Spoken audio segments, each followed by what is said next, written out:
a framework for productivity, and it's my own framework that I call GRIP. Get a grip. You know, a grip is how you, if you remember the word grip, you will remember what are the framework for your productivity. GRIP stands for goals, routines, interaction and identity, and purpose and passion. What does that mean? Goals. Do we know why people do not achieve their goals? Because they are unwilling to struggle. Because changing habits will involve pain, but they are not willing to go through the pain. So if I want to lose weight, I need to work out and change my eating habits. And I'm talking because I just went through that. We just changed all our habits after Thanksgiving, my husband and I. So you know what? I die for desserts. I die for sugar stuff. So eliminating carbs from my life was a big pain. And every time I start for a week and then I can't. But this time I'm very committed to do it. And it's just like, and I already did it. I don't have any carbs in my food anymore. So, but it's just the pain. If I was unwilling to let the carbs go, like working out, I'm going to sweat. I'm going to have to redo my hair. You know what I mean? It's just like, it's going to take time. My muscles are going to hurt. And all these are pains that I need to go through and push through to make sure that my goals come through. That's what I mean. People do not do the resolutions because they are unwilling to struggle. And once we know that we need to struggle and we go through it, we can achieve our goals. Yes? Don't people set goals kind of high? That's another thing. Because that's what I did. That's another thing. I tried to stop by just smoking. I just quit. You can do that. Absolutely failed. Yeah. So now I'm at the point where I tell myself I'm going to smoke this many today. Exactly. And have it for 2 weeks. And then the next 2 weeks, one less. And then 2 weeks, one less. And then 2 weeks, one less. You know, so your brain will adjust to small changes, and it will not, you are basically tricking your brain to the point where it goes, and then maybe after that start using the patch or the nicotine chewing gum, but you need to do it on strides, not right away. Some people can do it, and some people can't. But if you know you can't, then trick your brain. 2 weeks, not like 2 days and change. 2 weeks. 2 weeks. 2 weeks. Okay? So step out of your comfort zone. And begin with the end of mind like we have. And we all have choices. We can get overwhelmed or we can accept what's coming to us. And also the mind shift and the gratitude journal that I spoke about in the beginning. Gratitude journal, I promise you, is going to change your life. It's just like you feel that you have so much blessings in your life, so it sends actually positive vibes in your life. So now the routines, and this is a big thing. The routines are a big thing. Routine is a ritual that you actually do without even thinking about it. So that's why I asked you, what are your routines that you do? And routines sometimes can trigger something. So for example, I get into my car, and it triggers something for me to do, you know, that I won't do if I'm at home. That's what I call a trigger. Like if I go into a specific room, I remember to do something, like to close down the window or whatever. So this is what triggers means like when quid pro quo. Triggers meaning is like when something happens and action follows it. So you need to start putting triggers in your life. Even if you set alarms on your phone, this is time to stop now and breathe. Or every couple of hours, you're good. You are confident. You can actually put alarms on your phone now with specific codes, inspirational codes. You can put part of music. It's like walk out now. You know, this is like an Apple Watch, but it's not an Apple, it's a Samsung. So whenever I don't move for a while, I set it up to every hour to tell me, zzz, time to move. You know, this is the trigger. So it reminds me like, yes, I have been sitting for a while, it's time to move. That's what I mean by triggers. You know, you need to set triggers to help you move. You know, so we fall into routines, and that's what I call, and the routines, like habits, can be negative that can keep us in certain places sometimes. So let's talk about some of the routines that we have. Let's talk about, there is morning routines, night routines, and professional routines that you can do. So the morning routines, the most important part to do, don't jump out of bed. Even if you have to put your alarm 10 minutes earlier, stretch in bed. You know, roll your head. You know, how many times we wake up and we feel that tensity on our tension on our neck? Breathe, you know, stretch, take your time. Once you get up, the first thing that you need to do is to drink a full glass of water, because the body needs to be hydrated and it loses a lot of hydration while sleeping. So replenish your body by drinking that full glass of water, room temperature. And it's better if you have like squeeze a little bit of lemon or lime on it and drink it, because it will like basically refreshes your inside. The first 10 minutes, believe it or not, of your day govern your whole day. So if you start your day right, you can overcome whatever comes your way. So stretch, take a deep breath, and also one of the things that we're going to know into the night routine is to write a list of what you need to do in the morning. So look at that list and see, you know, what is it that you have in front of you. Try to exercise, even if you have to walk around, you know, really quick inside your apartment, inside your house for at least 10 minutes. Or, you know, the best thing to do sometimes if you don't have time is like just stand and start bouncing in your place. When you do that, you are moving, you are doing, your muscles are moving, you are getting blood supply to the brain, but breathe when you do that. Like, you can do that even on your desk. We're going to talk about that. Just stand out in front of your desk, and that will reset your brain to be more productive. People think is that they work in a project 7 hours at a time, they're productive. I have news for you. No. Because like I said, our neurons work together and they get tired, because all of them work together intensely, they get tired. We need to replenish and rejuvenate them all the time. The best way to do it, if you don't have time, you don't have space, just to stand up like that. Even if you have to go to the bathroom and do it. And bounce and just breathe in. So also, you need to have breakfast. And the breakfast is protein and high fiber. It's very important. Breakfast is what sets actually your day. Have some me time, even if it's for 5 minutes or 10 minutes. Put your headphones on, listen to the music that you like. Read the book that you like. Sit in your sanctuary for 5 minutes. Have some me time where you don't think about anything except yourself. Just give yourself 5 minutes.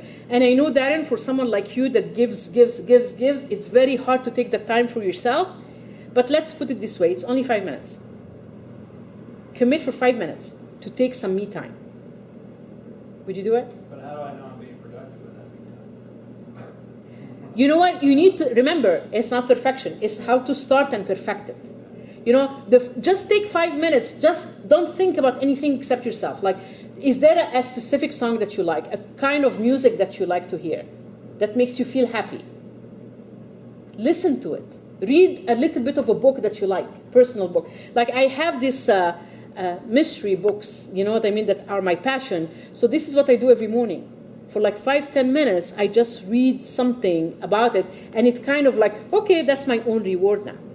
You know, and I read a lot of business books, but in the morning I read nothing but business. I read something that is very personal to me. It's about learning how to introduce yourself into the formula, basically. Okay, and also the first thing that we do is to check our Facebook, is to check our social media, is to check our emails. The most unproductive thing to do is to look at your emails first thing in the morning. And I have a sheet for you to do things about that in a second. The night routines is basically, of course, brush your teeth and all that, but also prepare a list for what you need to do in the morning. Prepare your lunch for the second day. Prepare your breakfast. Prepare what you're wearing. Put everything in one place. Put your keys, your phone, you know, in the same place. Make sure that the area that you sleep in do not have electronics. I charge my laptops, my phones, my tablet, everything in another room. Electronics will not let you sleep comfortably. So if you want to write, and one thing that also I do, I always have a piece of paper and a pen next to me, because I used to remember something and I would wake up and I wouldn't be able to go back to sleep because I don't want to forget them. So the easiest way for me is to write it down. Once you write it down, you put it outside of your brain and you can go back to sleep. So this is what I mean by a night routine. Have water also before you go to sleep. And then the professional routines is, like I say, calendar it. Calendar everything. Do not read your mail the first minute that you get at work, because it will be a waste. You are actually answering the time limit or deadline of others and not of yours. So you need at least to take the first half hour to plan your day at the office and not touch your emails. You're laughing, Curtis. It's an energy vampire. Emails are energy vampires. So set up a system to maintain it. Obsess about your success. If you have meetings and you can do them by phone or by video conference instead of actually moving and going somewhere, do it. We lose a lot of time getting out of meetings, that are usually non-productive. So you need to have it in the middle. And also when you work 1 hour at a time. And every hour stand up and bounce for like 3 minutes and that's sit down. You are resetting your brain more to productivity. You are rejuvenating your brain. And these are like tools from people that are high, like Sir Branson, yes? On that 1 hour at a time, you have a 60, 60, 15. What's that? Meaning work project, 60 minutes, then take 15 minutes break. And it's just like sometimes you can do it at work. If nothing else, do 5 minutes. It's like even if you need just to go to the bathroom, but you just need to get out of the desk. You need to move. You need to circulate. This is the only way it resets your neurons together. Some people work 60, 60, 15, and some people work 120, 15. Like they will work 2 hours. Some they feel that their concentration is good for 2 hours, so they do 2 hours and then 15 minutes at the end. And most importantly, know your energy cycle. Like some people are morning people, some people are afternoon people, some people are evening people. Know your cycle of energy and schedule the most important tasks during that high energy level. So if you are a morning person, start with the important tasks in the morning and finish with them. Okay? So now your identity, again, it's like, do you know who you are? Are you confused? Do you have limiting beliefs? Do you doubt yourself? Are you just trying to be who you are supposed to be versus who you are? Because that in your identity causes a conflict and doesn't let you produce. Remember, people pleaser, saying yes to everything. And also how you interact with people. Are you intentional? Are you in the moment? Are you listening to them? Are you there? Can you try to persuade people, influence people by helping you to help them? So it's about how clear are you with your identity and your interaction with people, your social interaction. And then we have the passion and purpose. Purpose is the anchor for the passion. And we need to know what is our purpose in life. What is our passion? Our passion is the flow state, meaning that we don't even observe the time passing when we do what we love. What is it your passion? What is it that you love to do that you don't feel like hours can pass by and you don't even feel it? Have you ever thought about that? Have you ever thought about your purpose in life? Why do you think your inner calling is? Why do you exist in this life? You need to start thinking about all that, because once you are clear, this is your inventory, this is who you are, this is where you are today, this is your legacy. And through that, you can get your motivation, you can get your influence, you can get all of that to move forward. And then we have now to maximize the productivity is, I have actually a template that can help you. In here, this is a template that I actually am using from Brendan Bouchard. I don't know if you know who Brendan Bouchard is. He's like a Tony Robbins. So he has this map for productivity. And he says the best way to achieve productivity is to think about 3 projects that you want to work on today. And then on every project, 3 points. On project 1, this is what to achieve. Project 2, this is what I want to achieve. Project 3, this is what I want to achieve. And then thinking about who the people that you want to contact today. So it's divided into 2. You have people you need to reach at and people that need to reach you. And then at the end, you have priorities. What is it that you have to do today no matter what happens? And why he does the people? Because he says, do not check your emails first thing in the morning. But when you have a list of the people that are waiting for an important message from you, or people that you are waiting for an important message from them, then you can do a search in your mailbox, in your email, without looking at all the other energy vampires that are around you. Does it make sense a little bit to you? And once, I promise you, if you feel this every single morning, you will see your productivity go sky high. Because what does this do? Clarity, focus, alignment, slow down to speed, every single thing we have been talking about today. It's in one sheet of paper. Is it doable? Would you try to do it? Why do I feel like hesitation? What is it that will not let you do it?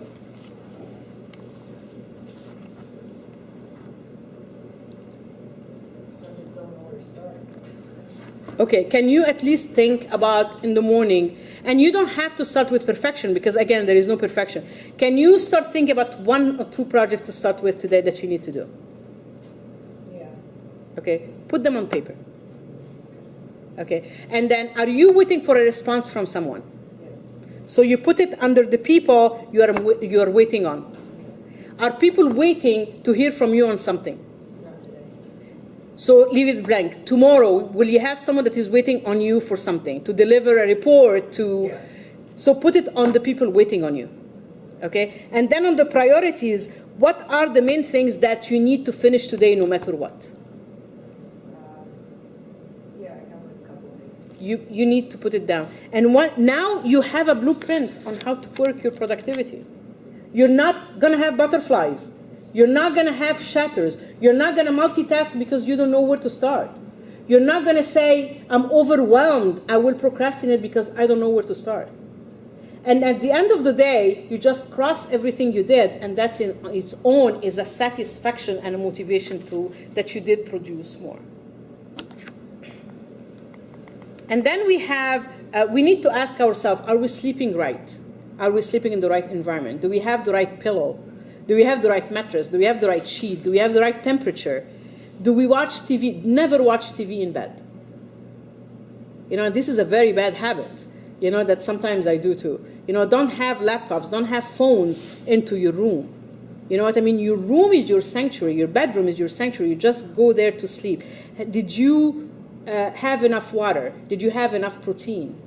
Did you work out? Did you exercise? All this. You don't have to accomplish each one of them, but if you have 80% of them done, you are already progress. It's like, how are you influencing others and yourself? Are you committed? Are you not? And then we have how are you feeling in the present? What do you want to achieve in the future? And that's why we need to know who we are. Do you have a positive attitude? Are you, like I was just discussing with David now, do I take everything personal? And when I take everything personal, it creates me to stop and delay me because I have to deal with my own personal feelings to move forward. What is my attitude now towards that? What might stress me out? I know I'm waking up in the morning. I know I'm going to have problems with people. I know they're going to be distressed because of their pets. So I'm prepared for that. I know it's going to happen. So I know that I'm going to be stressed. So what do I do today before going on the road that I know stress is going to happen? How can I decrease it? That it's normal for people to feel that way, but I don't have to carry their stress. I'm there to do my job for the best of the whole, not necessarily, sometimes not that person, and start talking to yourself that way, and it will start decreasing your stress. And again, breathing is another way to calm yourself down. And of course, do you have passion for what you do? Do you have a purpose? Are you being of service to others? What kind of service are you for others? These all have, and I have all that in one page for you, like little questions. It's a map that I call PIBI map, and you can just look at it, and it has 3 questions and this way, if you follow it, you can balance your energy and balance your productivity. So now